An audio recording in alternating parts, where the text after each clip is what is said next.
اعوذ باللہ من الشیطان الرجیم بسم اللہ الرحمن الرحیم الحمدللہ رب العالمین وصلی اللہ علی سیدنا محمد وآلہ الطیبین الطاہرین۔ ہماری بحث توحید میں خداوند عالم کی ذات اور صفات اور افعال کے سلسلے میں تھی۔ ہم نے کہا کہ جب ہم کہتے ہیں توحید یعنی خداوند عالم کو ایک ماننا، تو یہ ایک ماننا صرف اس کی ذات تک محدود نہیں ہے، بلکہ اس کی صفات میں بھی اسے ایک ماننا ہے اور اس کے افعال میں بھی اسے ایک ماننا ہے۔ اب چونکہ یہ بہت ایسی چیز ہے کہ جس کو سمجھانے کی ضرورت ہے کہ کیا مطلب ہے کہ صفات میں ایک مانا جائے یا افعال میں ایک مانا جائے، یعنی توحید افعالی کسے کہتے ہیں یہ سمجھنا ضروری ہے، اور توحید صفاتی کسے کہتے ہیں یہ سمجھنا ضروری ہے۔ ذات ہم نے عرض کیا کہ ذات میں توحید کا مطلب یہ ہے کہ خداوند عالم ایسا ایک ہے کہ نہ کسی سے مل کر بنا ہے اور نہ اس سے کوئی بنا ہے، نہ اس کے جیسا کوئی ہے، نہ ایسا ایک ہے کہ اس کے جیسا کوئی دوسرا ایک ہو سکتا ہے، نہ ایسا ایک ہے کہ کئی چیزوں کا مکسچر ہو کر ایک بنا ہو، بلکہ وہ اپنے آپ میں ایسا ہے کہ جس کے جیسے کوئی مثل اور مثل نہیں ہے، اور اس کا کوئی شریک بھی نہیں ہے۔ تو یہ بات تو ذات کی ہو گئی۔ اب اس ذات کے ساتھ اس میں کچھ صفتیں پائی جائیں گی۔ ہمارے اندر بھی ایک چیز ہوتی ہے کہ ہمارے اندر ایک ذات ہے، ایک صفت ہے، خود ہماری ذات ہے، اور اس کے صفت کا مطلب ہوتا ہے کوالٹیز یا ایٹریبیوٹس جو ہمارے پاس باہر سے آتی ہیں، البتہ انسانوں میں باہر سے آتی ہیں۔ یعنی ذات ہے لیکن صفت اس کے ساتھ نہیں ہے، کچھ دن بعد ممکن ہے ہو، کچھ دن بعد ممکن ہے نہ ہو۔ مثال کے طور پر ہم اس دنیا میں آئے کچھ نہیں جانتے تھے، کچھ بھی نہیں جانتے تھے، نہ طاقت تھی ہمارے پاس، نہ علم تھا ہمارے پاس، نہ ہمارے پاس مال تھا، نہ ہمارے پاس دولت تھی، کچھ بھی نہیں تھا۔ خداوند عالم نے ایک طریقہ رکھا کہ خداوند عالم نے ایک سسٹم رکھا کہ ماں کا شیر پی کر اس بچے کے اندر طاقت آ جائے گی۔ تو پہلے طاقت نہیں تھی لیکن بعد میں طاقت آ گئی۔ پہلے علم نہیں تھا لیکن مکتب گئے، مدرسے گئے، اسکول گئے، کالج گئے، عالم ہو گئے۔ تو ذات الگ ہے، عالم ہونا الگ ہے، طاقتور ہونا الگ ہے، کیونکہ اگر ذات اور صفت ایک ہو جائے تو پھر جب سے ہے تب سے اسے عالم ہونا چاہیے، جب سے ہے تب سے اسے طاقتور ہونا چاہیے، جبکہ ہم انسانوں میں ایسا نہیں دیکھتے ہیں، بلکہ برعکس بھی ہوتا ہے۔ یعنی ایک سٹیج ایسی آتی ہے کہ اس سے زیادہ طاقتور کوئی نہیں ہے، پھر یہی طاقت دھیرے دھیرے کم ہونا شروع ہو جاتی ہے۔ بڑے بڑے ہم نے دنیا میں پہلوان دیکھے، باکسرز ہیں، محمد علی کلے بہت مشہور باکسر تھا، بعد میں مسلمان بھی ہو گیا، تو بعد میں محمد علی کلے اس کا پرانا نام تھا۔ اتنا مشہور باکسر تھا کہ اس کے زمانے میں کوئی اس کے مقابلے میں جیت نہیں پایا، ناک آؤٹ ہمیشہ انڈسپیوٹڈ چیمپئن رہا، کوئی اس کو ہرا نہیں پایا۔ لیکن دھیرے دھیرے ہم نے اس کو اپنی آنکھوں سے جب دیکھا اور ٹیلی ویژن پہ دیکھا تو اس کے ہاتھ میں اتنی طاقت بھی نہیں تھی کہ وہ ہاتھ اٹھا سکے، ورنہ باکسر تھا اتنا بڑا کہ اس کے پنچ کے بعد کوئی اٹھتا نہیں تھا، لیکن اب اس کا حال یہ تھا کہ وہ ہاتھ اپنے اٹھا نہیں سکتا تھا۔ تو یہ عبرت ہے انسان کے لیے کہ ایک وقت ایسا ہے کہ انسان کچھ بھی نہیں طاقت رکھتا، پھر ایک وقت آیا کہ دنیا میں کوئی اس کا مقابلہ نہیں کر سکتا طاقت میں، اور پھر ایک وقت ایسا آیا کہ اپنے ہاتھ اٹھانے میں بھی وہ محتاج تھا۔ اور اسی دنیا میں ہزاروں لاکھوں کروڑوں مثالیں ہیں کہ ہر انسان دنیا میں جب آتا ہے تو اس کے پاس بالکل طاقت نہیں ہوتی، دھیرے دھیرے اس کے پاس طاقت آتی ہے، پھر ایک وقت پھر آتا ہے کہ طاقت ختم ہونا شروع ہو جاتی ہے، اور پھر آخر میں بالکل نادم ہو کے رہ جاتا ہے۔ یہی حال دولت کا ہے، جب دنیا میں آئے کوئی دولت نہیں، دھیرے دھیرے پیسے آنا شروع ہوئے، پھر ایک وقت ایسا بھی آ سکتا ہے کہ جب اس دنیا سے جا رہے ہیں یا اسی دنیا میں ہیں اور اس کے پاس کوئی مال نہیں ہے۔ تو صفت ذات سے بالکل الگ چیز ہے۔ ذات حامل ہوتی ہے صفت کی، ذات وہ بیس ہے جس کے اوپر صفت آتی ہے، اور ہم جب وہ صفت آ جاتی ہے تو ہم کہتے ہیں یہ صاحب جو ہیں یا یہ شخص جو ہے یہ عالم ہے، یہ شخص طاقتور ہے، یہ شخص سخی ہے۔ لیکن جب تک وہ ہے اس کے پاس، جیسے ہی اس کی یادداشت گئی ہم کہیں گے اب یہ عالم نہیں ہے، بھول گیا سب کچھ۔ جیسے ہی اس کے پاس سے مال چلا گیا ہم کہیں گے مالدار نہیں ہے، غریب ہو گیا، فقیر ہو گیا، دوسری صفت آ گئی اس کے اوپر۔ تو اگر صفت ذات سے الگ ہو جائے تو ذات خالی ہو جاتی ہے۔ کیا خداوند عالم کی صفات جو ہیں، ابھی جو صفتیں ہم نے اپنے لیے انسانوں کے لیے ذکر کی، خداوند عالم کی جو صفات ہیں کیا وہ بھی ایسی ہیں کہ آج عالم ہے کل عالم نہیں ہوگا، آج طاقتور ہے کل طاقتور نہیں ہوگا؟ یہی فرق ہے ہماری صفتوں میں اور اس کی صفت میں۔ ہمارے پاس ممکن ہے ذات ہو صفت نہ ہو، لیکن خداوند عالم جب سے ہے تب سے صفات کا مالک ہے، چاہے وہ اس کو ظاہر کرے چاہے اس کو ظاہر نہ کرے، لیکن وہ صفات کا مالک ہے۔ ہم نہیں کہہ سکتے کہ آج عالم ہے کل نہیں ہوگا، یا ایک زمانہ تھا کہ وہ عالم نہیں تھا اب عالم ہو گیا کچھ پڑھ لکھ کر، ایسا نہیں ہے۔ جب سے ہے تب سے عالم ہے، جب سے ہے تب سے قدرت رکھتا ہے، جب تک ہے تب تک قدرت رہے گی، جب تک ہے تب تک عالم رہے گا۔ اب اس کو ہم سمجھنا چاہیں گے کیسے ذاتی ہوتی ہے صفت، صفت ذاتی کسے کہتے ہیں۔ دیکھیں آسان مثال ہم اکثر اپنے درس میں دیتے ہیں کہ شاید بہت آسان ہو جائے ہمارے جوانوں کے لیے۔ ایک دفعہ ہم نے آپ کے لیے شربت بنایا، مطلب یہاں پہ اس وقت شربت نہیں ہے، لیکن ایک وقت ہم نے شربت بنایا آپ کے لیے۔ اب اس شربت کو شیرین کیسے کیا رہا، ہم نے میٹھا کیسے کیا، اس کے اندر شکر ڈالی، یا کوئی ایسی چیز جو میٹھی ہو ہم نے ڈالی، شہد ڈالا، شکر ڈالی، گڑ ڈالا، کوئی ایسی چیز ڈالی جو میٹھی ہو، تب یہ شکر جو ہے یہ سبب بنے گی کہ یہ سالن یا یہ شربت میٹھا ہو سکے۔ یا آپ نے گھر میں سالن پکایا، کھانے والوں نے 4 منہ بنائے، اس کو پتہ سمجھ میں آیا کہ اس کے اندر نمک کم ہو گیا ہے، تو آپ کیا کریں گے، اس کے اندر تھوڑا سا نمک ڈالیں گے تاکہ اس کا ٹیسٹ واقعاً صحیح ہو سکے۔ تو سالن ذاتاً نمکین نہیں ہوتا، اس کے اندر جب نمک ڈالا جاتا ہے تب وہ نمکین ہوتا ہے۔ شربت ذاتاً شیرین نہیں ہوتا، جب اس کے اندر شکر ڈالی جاتی ہے تب وہ شیرین ہوتی ہے۔ چائے مثال کے طور پہ آئی، اب وہ پھیکی لگی، آپ کیوں پھیکی لگی، کیونکہ اس کے اندر شکر نہیں ہے، تو اس کا مطلب ذات میں چائے کے شکر اور شیرینی نہیں ہے، اس کو چاہیے۔ تو اب اس کی صفت الگ ہے شیرینی کی، اور سالن یا مثال کے طور کے اوپر شربت جو شیرین ہوتا ہے وہ الگ ہے۔ ممکن ہے کہ ایک وقت میں یہی شربت شیرین نہ ہو، اور ایک وقت میں یہ بہت زیادہ شیرین ہو جائے، اور ایک وقت کے اندر یہ معتدل شیرین ہو، یعنی بیلنسڈ ہو، یا ایک وقت میں سالن میں بہت تیز نمک ہو جائے، ایک دفعہ اس میں بالکل ہی نمک نہیں ہے، اور ایک دفعہ بالکل بیلنسڈ ہے۔ تو اس کا مطلب یہ کہ ذات میں سالن کے اندر نمکینیت نہیں ہے، ذات میں شربت کے اندر شیرینی نہیں ہے۔ تو ہماری جو سچویشن ہے وہ بھی اسی طرح سے ہے۔ جب ہم باہر سے علم لیتے ہیں تو ہم عالم بن جاتے ہیں، جب ہمارے پاس مال آتا ہے تو ہم مثال کے طور پہ غنی ہو جاتے ہیں، جب ہمارے پاس طاقت آتی ہے ہم طاقتور ہو جاتے ہیں۔ ہماری ذات میں نہیں ہے، باہر سے ہمیں لینی پڑتی ہے۔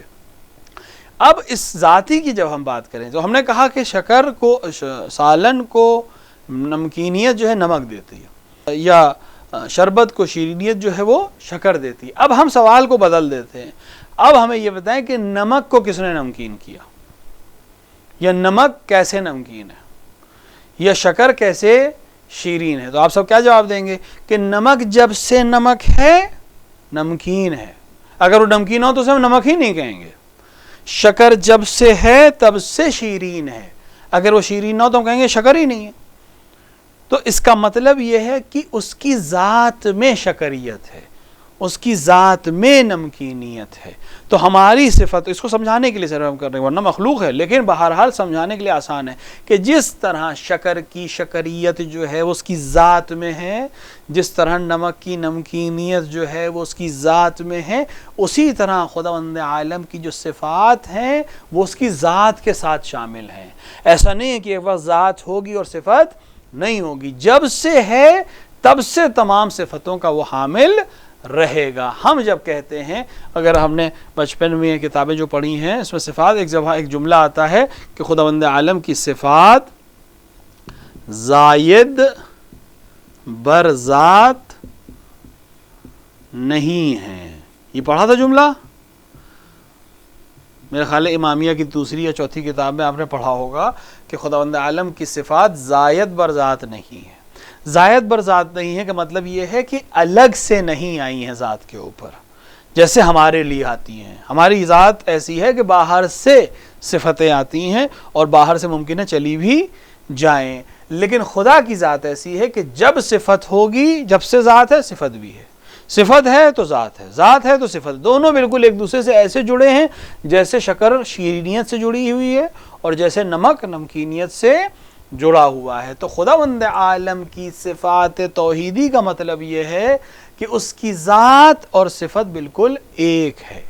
اب جو بھی صفت خداوند عالم کی ہو، کوئی بھی صفت آپ لے لیں، ہم نے قرآن میں اس کی بہت سی صفتیں آئی ہیں، یا مثال کے طور پہ جب ہم لوگ شب قدر میں دعائے جوشن کبیر پڑھتے ہیں تو اس کے اندر اس کی صفتیں ہیں، وہ نام نہیں ہے، اس کے صفتیں ہیں، بس نام تو اس کا ایک ہے اللہ، باقی سب جس کو ہم اسماء حسنہ کہتے ہیں وہ اصل میں اس کی صفتیں ہیں۔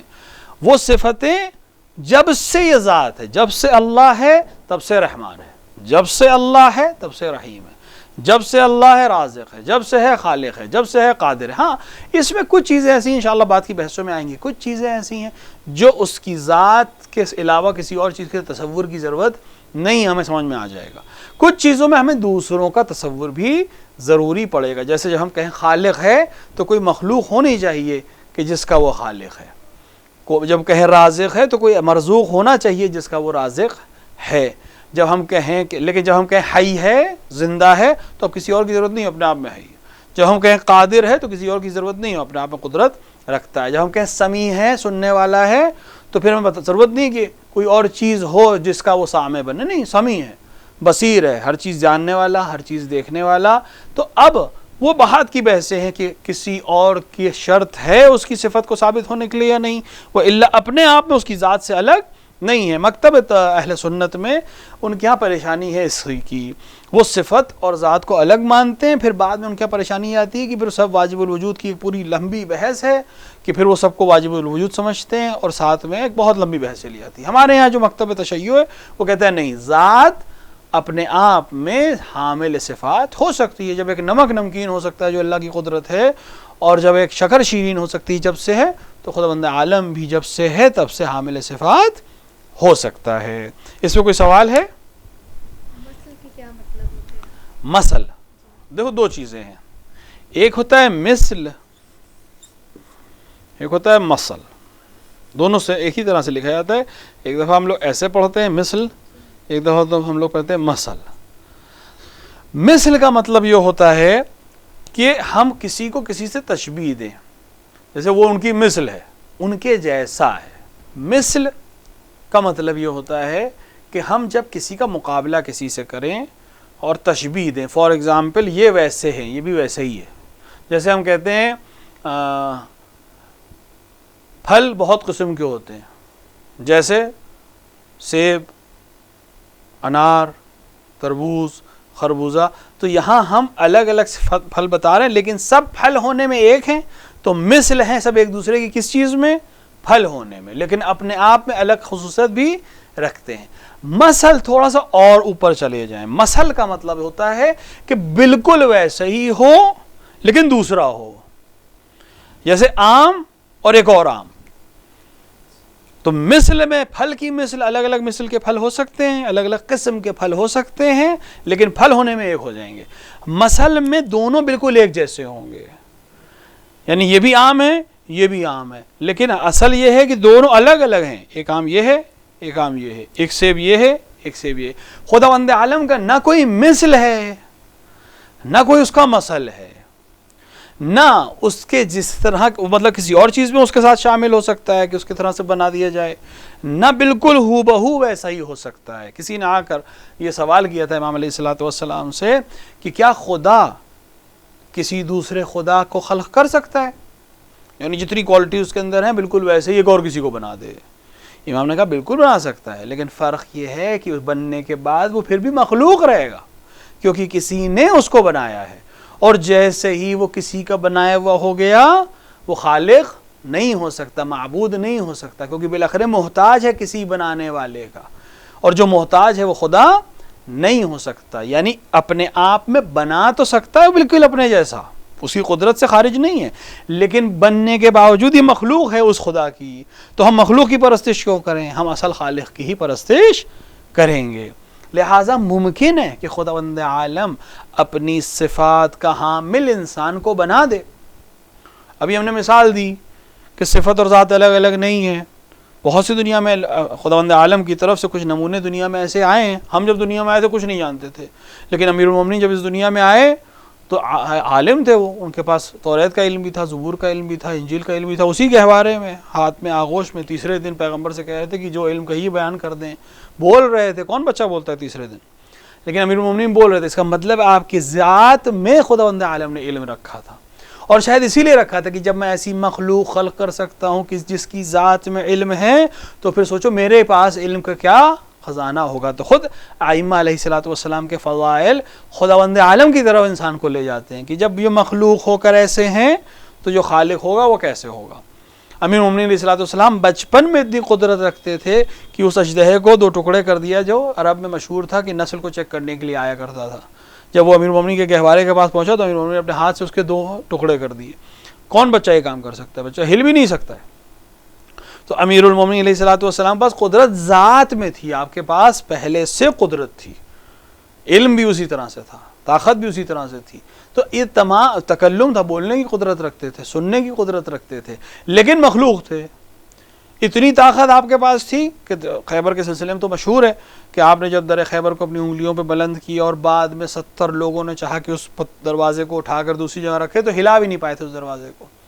تو اتنی قدرت جب امیر المومنین میں ہے تو مخلوق ہوتے ہوئے جب اتنی قدرت ہے تو نمونہ ہے خالی کہ جب یہ مخلوق ہو کے ایسی قدرت رکھتے ہیں تو جس نے علی کو خلق کیا وہ کیسی قدرت رکھنے والا ہوگا۔ لہٰذا بنانے کو وہ اپنی قدرت کا حامل کسی کو بنا سکتا ہے، لیکن اس کے باوجود وہ ذات جس کو اس نے بنایا وہ خالق نہیں بنے گی، وہ مخلوق ہی بنے گی۔ ماں کے اندر یہ صفت ہے کہ وہ اپنے اندر سے ایک جنین کو وجود دے سکتی ہے۔ ایک خاص تحولات کے بعد ایک بچہ، ایک انسان کا بچہ یا حیوانات کا بچہ، مادہ میں سے ایک بچہ خلق ہو سکتا ہے، تو وہ تخلیق میں مددگار تو ہے ہی ہے بنا خالق، لیکن اس کے باوجود ہم اس کو خالق نہیں کہیں گے۔ وہ ایک پروسیس کے ذریعے سے کچھ صفت اس کے اندر پائی جاتی ہے۔ یا ماں کے اندر مثال کے طور پر ممتا پائی جاتی ہے، بہت محبت کرتی ہے اپنے جنین سے اپنی، اور اس کے لیے اپنی جان تک دینے کو قربان کر دیتی ہے۔ روایات میں ہے کہ خداوند عالم کی جو محبت اپنی مخلوق سے ہے وہ ماں کی ممتا اس کا ایک بہت ادنا سا نمونہ ہے۔ اب انسان ماں کی ممتا کو سوچے اور اس کے بعد پھر خداوند عالم کی محبت کو سوچے، یہ ہمارے صرف مثال دی گئی ہے، وہ الا کوئی تقابل نہیں ہے کہ ماں کی محبت اور کہاں خالق کائنات کی محبت یا ائمہ علیہ الصلوۃ والسلام کی محبت، تو صرف اس لیے کہ ہمارے ذہن قریب ہو سکے۔ تو کہنے کا مطلب یہ کہ مثل اور مثل تقریباً ایک جیسے ہیں، اور خداوند عالم کی نہ مثل موجود ہے نہ مثل موجود ہے، نہ اس جیسے کئی ہیں کہ ہم سب کہیں کہ ایسے ایسے ایسے، نہ اس کا کوئی ایک بالکل عین ہی کوئی نمونہ ہے کہ ہم کہیں کہ یہ اس کی مثل ہے، نہیں، ایسا نہیں ہے۔ کبھی کبھی ایک اور فرق بھی لوگ بیان کرتے ہیں، مثل وہ ہوتی ہے کہ جو ایک شے کو رکھنے کے بعد اس کے سامنے کہا جائے کہ یہ اس کے جیسی ہے، یہ اس کے جیسی، یہ اس کے جیسی ہے۔ مثل کے لیے بہت سے لوگ کہتے ہیں نہیں، مثل اصل نمونہ ہوتا ہے اور اس کو دیکھ کر دوسری چیزیں بنائی جاتی ہیں۔ تو خداوند عالم کے لیے کوئی نمونہ بھی نہیں ہے کہ یہ تھا اور اس کے بعد پھر اس کے دیکھ کے خدا کو بنایا گیا، نہیں، وہ اپنے آپ میں ایک دم یکتا ہے، نہ وہ کہیں سے بنا ہے نہ کسی چیز کو دیکھ کے بنایا گیا، بلکہ اس نے جن چیزوں کو خلق کیا ہے اس کے نمونے بھی اس کے پاس نہیں تھے۔ ایسا نہیں تھا کہ کوئی انسان کا اسٹرکچر تھا اور پھر اس کو دیکھ کر خدا نے انسان کو خلق کیا، کوئی سیب کا اسٹرکچر تھا پھر اس کو دیکھ کے خداوند عالم نے سیب کو خلق کیا۔ ہمارے لیے کیا ہے، جب ہم سیب بنانا چاہتے ہیں تو ہمارے پاس ہم نے پہلے سے سیب دیکھا ہو۔ اگر آپ کسی ایسے انسان سے جس نے سیب نہ دیکھا ہو اس سے کہیے کہ سیب بناؤ تو نہیں بنا پائے گا، کیونکہ اس کے ذہن میں تصویر نہیں ہے۔ لیکن خداوند عالم کو کسی نمونے کی ضرورت نہیں تھی، اس نے جب خلق کیا تو اپنے علم سے سیب کو خلق کیا، اپنے علم سے تمام مخلوقات کو خلق کیا۔ تو صفات بالکل ذات کے عین ہیں، اور صفات میں توحید کا مطلب یہ ہے کہ خداوند عالم جس طرح ذات میں یکتا ہے اسی طرح اس کی ذات اور صفات بالکل عین ہی ہیں، ایک ہیں۔ یہ نہیں ہے کہ کبھی ذات ہے اور صفت نہیں ہے اور کبھی صفت ہے اور ذات نہیں ہے، بلکہ ہمیشہ سے جب وہ ہے تب سے ان صفات کا مالک ہے۔ اب الگ سے کوئی سوال یا اسی میں سے کوئی سوال؟ افعال کی بحث اب ہم لوگ بعد میں کریں گے۔ نام ہم رکھتے ہیں چیزوں کے، خداوند عالم نے ایک چیز کو خلق کیا ہے اور اسی نے اس کو نام دیا ہے۔ یہ نہیں کہ اس کو علم نہیں تھا کہ یہ سیب ہے، یہ بن گیا تو آٹومیٹکلی، مثال کے طور پہ ہم انوینشنز کرتے ہیں کہ بنا کچھ رہے تھے کچھ اور بن گیا، چلو اس کا نام یہ رکھ دیتے، نہیں، خداوند عالم نے اپنے علم سے، جو اس کے پاس علم ہے، اس علم سے ایک خلق کیا، ایک ثمر کو، ایک پھل کو، اور پھر خود ہی اپنے علم سے اس کا نام سیب رکھا۔ ایک خلق کیا ایک پھل کو اور اس کا نام اس نے مثال کے طور کے اوپر آم رکھا۔ البتہ آم اور سیب اور یہ تمام چیزیں یہ اس دنیا میں نام ادھر ادھر ہو سکتے ہیں کیونکہ ہماری زبانوں کا مختلف ہو سکتا ہے، تو خدا کی جو بھی زبان، آپ عربی مان لیں اس زبان کو یا جو بھی زبان ہو، کیونکہ وہاں واقعاً کون سی زبان ہے اور خداوند عالم کس زبان میں اپنے فرشتوں سے گفتگو کرتا ہے، یہ بالکل الگ سی چیز ہو گئی۔ لیکن خداوند عالم نے جس چیز کو خلق کیا اس کو نام بھی خود ہی عطا کیا، کیونکہ سب سے پہلا ہے وہ. جیسے ہم جب کہتے ہیں یہ کیا ہے،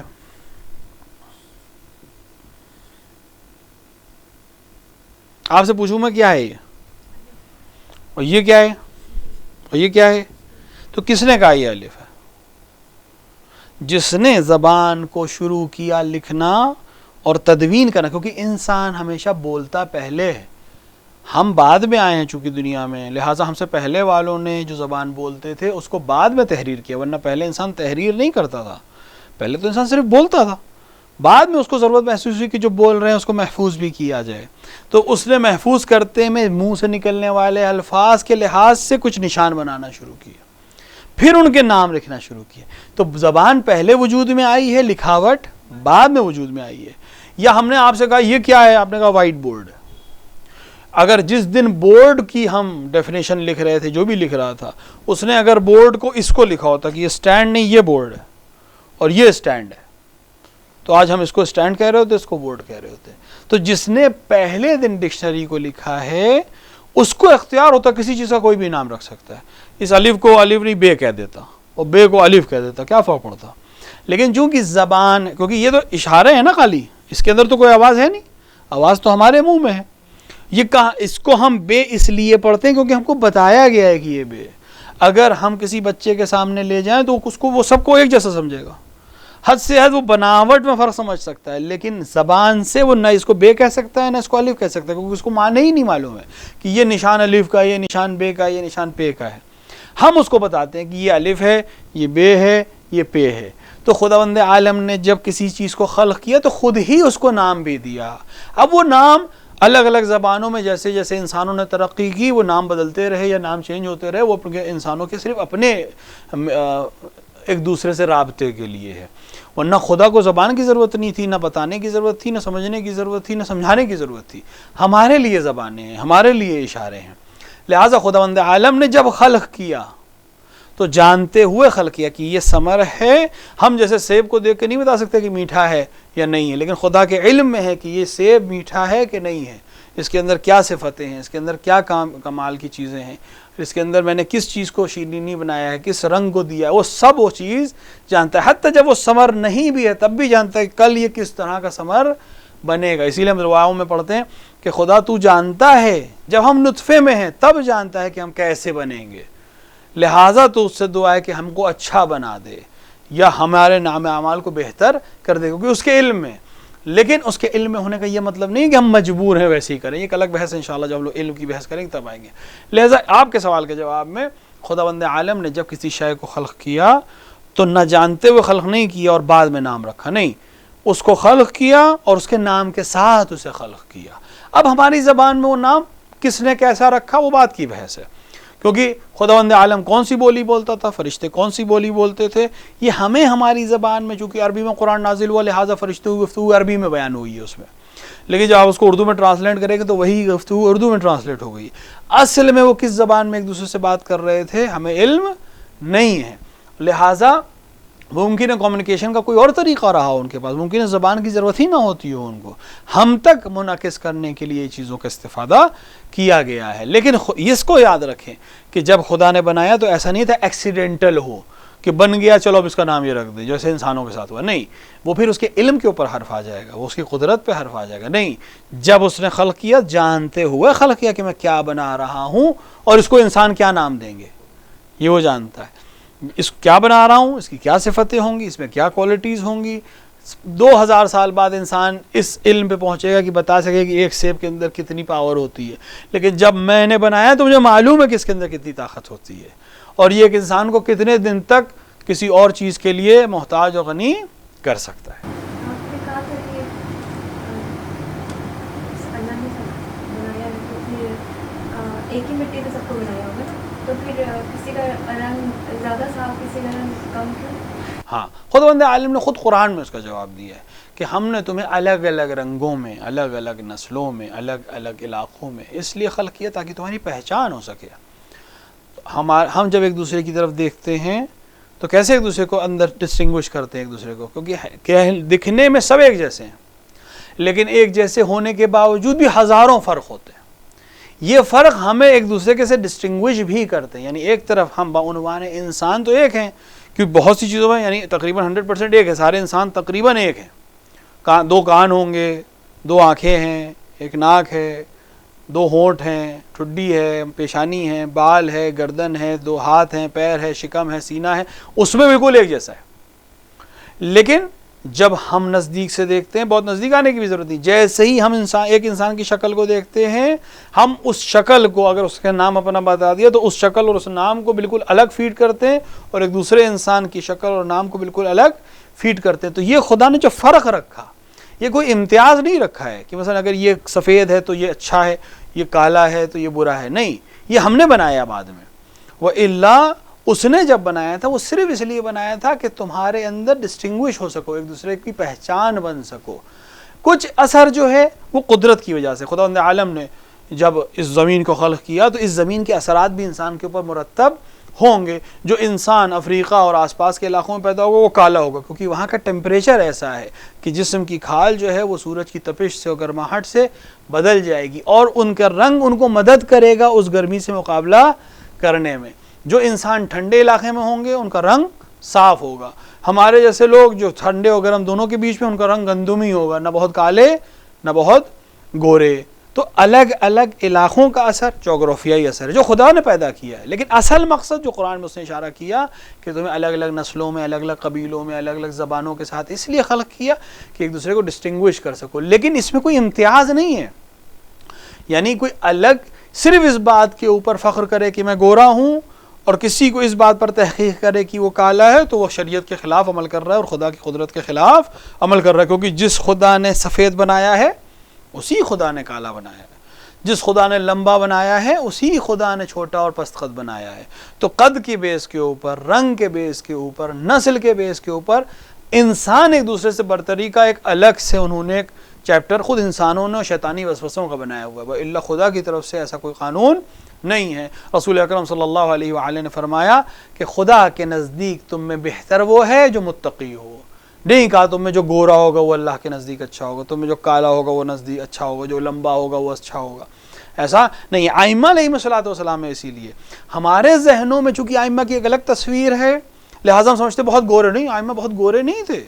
عرب کے لوگوں کا جو کلر ہوتا ہے وہ تھا. بعض ائمہ کا رنگ کم، بہت زیادہ سفید تھا، بہت زیادہ، یا عرب کے اندر جو تیز رنگ ہوتا ہے وہ ایسا رنگ بھی ائمہ کے اندر پایا جاتا ہے. وہ اسی لیے ہے کہ اس سے فرق نہیں پڑتا کہ رنگ کیا ہے، اس سے فرق نہیں پڑتا قد کیا. امیر المومنین کے لیے مشہور ہے کہ آپ کا قد بہت زیادہ لمبا نہیں تھا، رسول اکرم کا قد بہت لمبا تھا، امیر المومنین کا قد اس کے مقابلے میں کم تر تھا. امام حسن امام حسین کا قد زیادہ تھا. تو قد زیادہ ہونا، رنگ زیادہ ہونا، شکم کا کم ہونا یا زیادہ ہونا کسی کو بڑا یا چھوٹا نہیں کرتا.